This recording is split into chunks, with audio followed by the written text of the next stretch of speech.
Hello everyone, I welcome you again in this class. आज हम कर रहे हैं क्लास 12 सीबीएसई मैथमेटिक्स की वेक्टर की एक्सरसाइज 10.2। 12 सीबीएसई मैथमेटिक्स और आज हम कर रहे हैं एक्सरसाइज 10.2 जो कि वेक्टर की एक्सरसाइज है। ओके, तो आइए स्टार्ट करते हैं exercise 10.2 from NCERT part 2।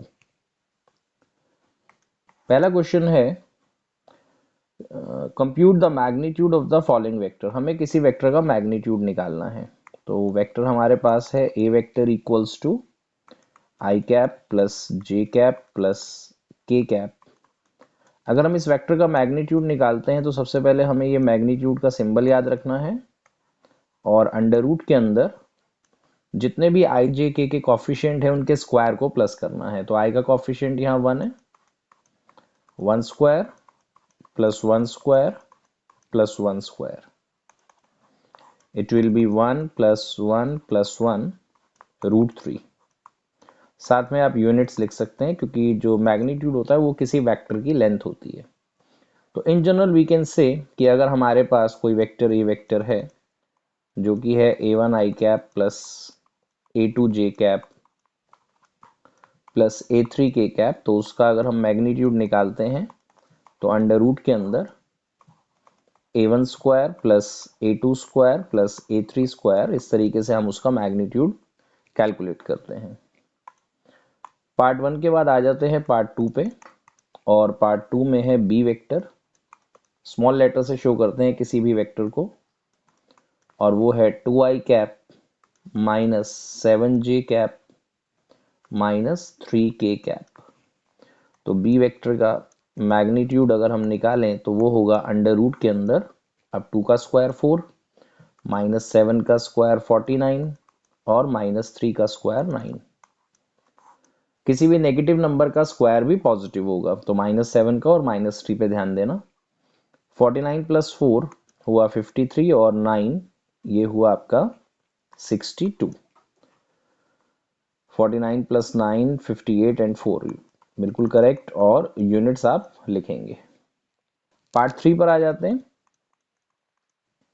Part 3 में है सी वेक्टर और ये है 1/√3 कैप प्लस 1/√3 जे कैप माइनस 1/√3 के कैप। तो अगर हम इसका निकालते हैं मैग्नीट्यूड तो अंडर रूट के अंदर 1/√3 का स्क्वायर 1/3 प्लस फिर 1/3 प्लस फिर 1/3, एलसीएम आ जाएगा 3, 1 plus 1 plus 1 will be 3, 3/3 it will be √1 and √1 की वैल्यू 1 यूनिट। तो ये हमारा जो होगा वो इसका जो मैग्नीट्यूड है वो होगा 1 यूनिट। क्वेश्चन 1 यहाँ कंप्लीट हो जाता है। आइए चलते हैं क्वेश्चन नंबर 2 पर। क्वेश्चन नंबर 2 में कह रहा है write two different vector having the same magnitude. अब आपको दो डिफरेंट वेक्टर लिखने हैं, ए वेक्टर और बी वेक्टर, जिनका मैग्नीट्यूड सेम हो। तो आप लिख सकते हैं पहला कुछ भी 2i कैप माइनस जे कैप प्लस 3k कैप, कोई भी कॉफिशिएंट आप लगा सकते हैं पॉजिटिव नेगेटिव में। अब यहाँ दो काम कर सकते हैं आप बी वेक्टर में, या तो इनके कॉफिशिएंट को आपस में बदल दीजिए, किसी को भी बदल सकते हैं या साइन भी बदल सकते हैं। तो एक काम करता हूं, मैं यहाँ कर देता हूँ आई कैप, यहाँ 2j कैप और यहाँ 3k कैप। तो आप देख रहे हैं कि ये दोनों वेक्टर अलग हो चुके हैं क्योंकि आई जे के कॉफिशिएंट में अगर एक भी चेंज होगा तो वो वेक्टर जो होंगे वो डिफरेंट होंगे। अब मैग्नीट्यूड अगर चेक करते हैं तो ए वेक्टर का मैग्नीट्यूड आएगा √4 प्लस 1 प्लस 9 √14, और अगर बी वेक्टर का मैग्नीट्यूड चेक करते हैं तो आप देख सकते हैं वो आएगा 1 प्लस 4 प्लस 9, वो भी √14 यूनिट्स। तो आपको ये करना नहीं है, आपको यहीं तक करना है कि ये दो डिफरेंट वेक्टर हैं जिनका मैग्नीट्यूड सेम है। आपको शो नहीं करना है कि वो सेम कैसे है, आपको बस दो वेक्टर लिखने हैं। आप चाहें तो अपनी क्लैरिफिकेशन के लिए आप इसे सॉल्व करके देख सकते हैं रफ में। क्वेश्चन नंबर 3 पर चलते हैं। क्वेश्चन नंबर 3 में क्या है, write two different vector having same direction. जब भी वो सेम डायरेक्शन आपसे कहेगा तो आप एक वेक्टर कोई भी आप अपनी तरफ से लिख सकते हैं, 2i cap plus 2j cap plus 7k cap. Positive negative कुछ भी ले सकते हैं कोफिशिएंट। और जब आपसे वो कहेगा कि डायरेक्शन सेम होनी चाहिए तो आप इसको किसी स्केलर नंबर से मल्टीप्लाई कर सकते हैं। जैसे 3 से हमने कर दिया तो ये हो गया 6i cap plus 6j cap plus 21k cap. तो ये दो वेक्टर जो हैं, उसने कहा राइट टू डिफरेंट वेक्टर। ये डिफरेंट वेक्टर हैं क्योंकि इनके मैग्नीट्यूड आप देख सकते हैं कि अलग अलग आएंगे, तो ये डिफरेंट हो गए वेक्टर। और डायरेक्शन इनकी सेम है क्योंकि ये एक दूसरे के स्केलर मल्टीपल है। मैं चाहूँ तो इसको ऐसे लिख सकता हूँ, B vector equals to thrice of A vector. तो इस कंडीशन में ये वेक्टर अलग अलग इसलिए हैं क्योंकि बी वेक्टर का मैग्नीट्यूड ए वेक्टर से ज़्यादा आएगा, और डायरेक्शन सेम इसलिए है क्योंकि ये एक दूसरे के स्केलर मल्टीपल हैं, या हम कह सकते हैं ये एक दूसरे के पैरेलल होंगे या एक ही डायरेक्शन में होंगे। तो ये आपके दो डिफरेंट वेक्टर हो गए with the same direction. Question number 4, find the values of x and y। तो x निकालना है, y निकालना है। जबकि हमें गिवन है कि दो वेक्टर है, एक तो है 2i cap plus 3j cap. आप देख रहे हैं k वाला कंपोनेंट नहीं है तो आपको भी नहीं लिखना है।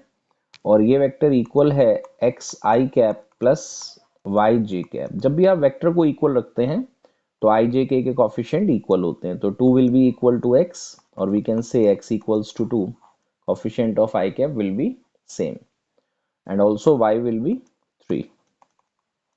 So this is the answer, y equals to 3. Question number 5. Question number 5 में है find the scalar and vector component of the vector with initial point 2, 1। जो भी इनिशियल पॉइंट है आप उसको a ले लीजिए, that is 2, 1। और जो आपका टर्मिनल पॉइंट है वो है b -5, 7।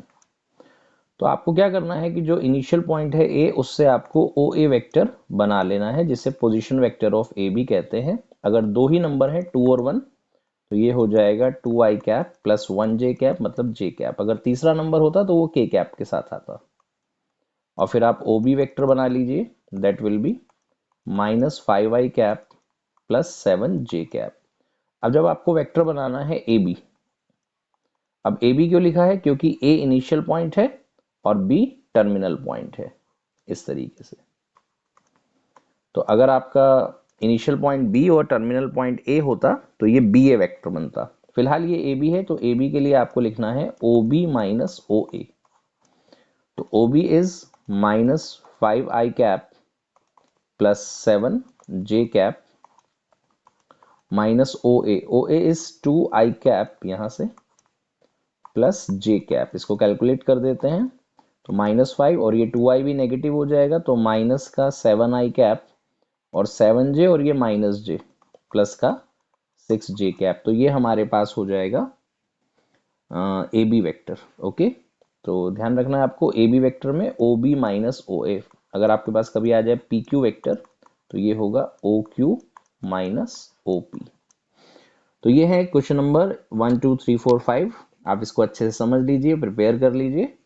अब हम मिलेंगे नेक्स्ट वीडियो में। Thank you.